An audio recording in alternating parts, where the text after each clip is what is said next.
So, Kenyans in diaspora, you are also not innocent bystanders in this whole melee, in the crisis that you're seeing in Kenya, in the political cluster package, what we are seeing currently with the UDA regime. Because on one hand, we have the government, the central bank governor, these IMF wankers who are put there, these IMF puppets. So everyone in the Ministry of Finance is an IMF puppet. We moved during the Kibaki era. It was still Professor Jogona Ndongo and Kamau Thuge. They were. It's almost like revolving chairs between the same idiots, sponsored and promoted by the IMF. In fact, they still draw salaries and allowances from the IMF. So IMF are the ones who've drawn this budget in favor of their companies, in favor of Muzungu outfits coming to destroy the Kenyan economy, our entrepreneurship. You know, they own the independent power producers, they are shareholders there, the IMF and the World Bank through the IFC. And so this is their budget. This is not the people's budget, despite all the rhetoric, all the flowery words and lies that you were charmed with by the Kenya Kwisha shit show. So the Kenyans in diaspora, on one hand, we have the central bank governor standing and saying that your remittances to Kenya are the ones which are now number one in terms of boosting and shoring up our foreign exchange reserves. So they killed everything else, don't forget. They killed coffee, they killed tea, because they want you to go there and send money. And that money is somehow you're paying, if it's M-Pesa, if it's Western Union, all of these charges somehow are getting to the government. And so even while you're still there, you're working for this regime. So you're equal stakeholders. You cannot be innocent bystanders. You cannot just bury your head under the sand. Now, so it goes to show that even with the money that you're sending over here, you're more than even some local taxpayers based in the country. So you have been sending money. You have been sending money to your family members. Your family members, you send them, some of you, I know you send them even more than 10,000 a month. You send your mothers, your aunties, your people in the rural areas. And these guys, instead of correcting the mistakes which were done previously, which then caused you people to go and seek for greener pastures, they are still collecting 1,000 bobs. These stupid mbogas and bodabodas, they are still collecting 1,000 bob from politicians. Now, you could use your power, your economic power, to streamline our politics. Now, let me tell you how you are where you are. When Uhuru was elected in 2013, he created a department headed by Dennis Itumbi for diaspora. Now, at the time, the Uhuru Kenyatta was consulting with Tony Blair. Tony Blair, you know, he's a war criminal. Yeah, he's a war criminal who killed 1 million people in Iraq. I don't understand how he's allowed to fly in and out of our country, masquerading as a consultant. And when he's asked by people, are you concerned that you killed 1 million people? He says, don't hate the player, hate the game. It's so casual for him that they smoked 1 million people. But anyway, Tony Blair started consulting for Uhuru. And they at the same time now they engaged, they moved from BTP active, those were the Muzungus who rigged Uhuru's first election, and then now they got Cambridge Analytica. Now Cambridge Analytica, before they even came to America to influence the 2016 American elections, they had started doing their work in Kenya. And if you read all these major companies, before they launch anything to the world, they first come and do, they start in Kenya. And they have left us a divided lot. We are so tribal. Everyone is so on the edge. Everyone is just fighting against each other. All of this is choreographed. So Itumbi was in charge of this department where they were working with Facebook. But then Facebook was a primary social media platform.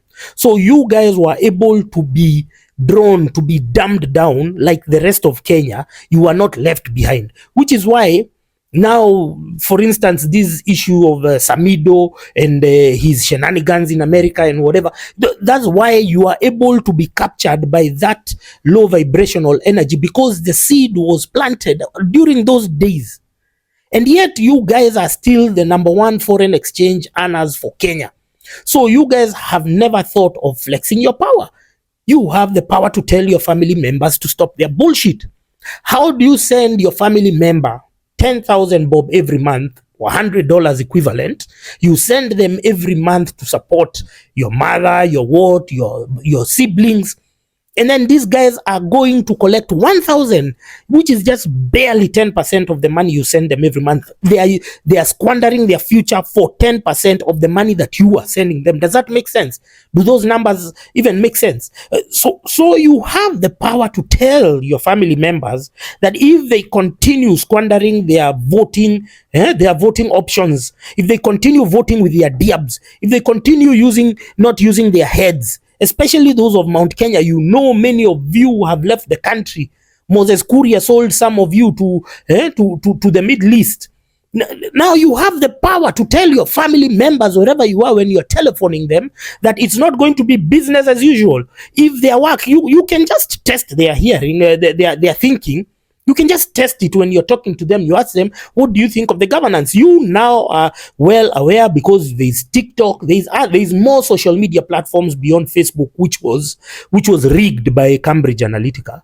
But you have the power. The money is the power.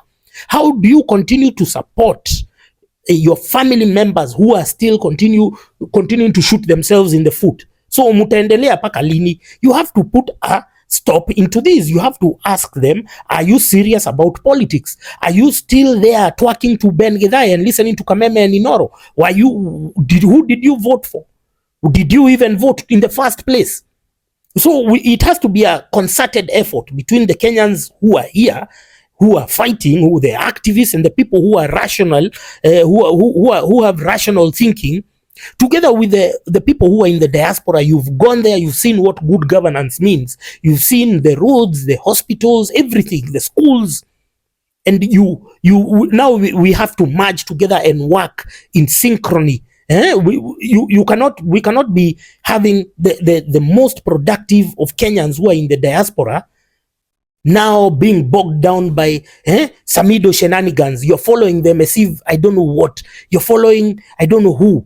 The Lynn, Ngugi and her low vibrational. I don't know where she goes to search for those toxic stories. That you're still addicted to that crap. You have to elevate. You have to be intentional with how you elevate your dependents.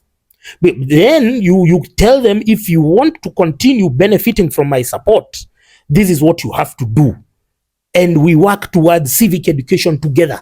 But you cannot be having your family members who you support with extreme amounts of money doing it with just 1,000 bob, and they still think it's business as usual. No, you have to put your foot down. You have to tell them, no, this is bullshit. You have to tell them, you guys mumekuwa too much. We cannot have another cycle of Kenyans just being sold as slave traders by Moses Kuria and the other people.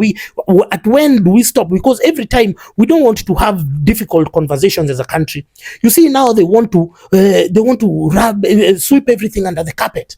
Even what happened during COVID, nobody wants to talk about it. I was seeing somebody in Ireland following their prime minister and their politicians, and they're asking them, there's a rise in cases of myocarditis and pericarditis. These are the whatever. I'm not a doctor, so if I pronounce this wrong, I'm sorry. These are the clots which are making people die. They're appearing in the legs, in the heads. Other people are dying of cardiac events. Nobody is asking about that people are suddenly dying because we want to sweep, we want to move on quickly, because that's our nature as Kenyans. We want to move on. So we have to have these serious conversations. How did Kenyans end up in the diaspora? They are quick to give us the numbers of the amount of money you're sending, which are shoring up the forex reserves. Congratulations for that.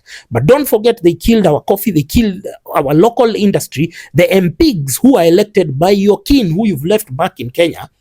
The MPs who are bribed to pass bills which are detrimental, which will mean that more Kenyans, and don't forget now the embassies, when you go there is an extortion scheme. You go to the American embassy, they collect this amount of money, and then they give this amount of visas, so they have so much left behind, and then they give it as, oh, USAID has donated 5 billion, yet they've made like 10 billion in a year from rejected visas. So this is what we should be. These are the conversations we should be having with your kin. As you're sending them money, tell them that your support is now conditional to their political choices. So it should not be business as usual.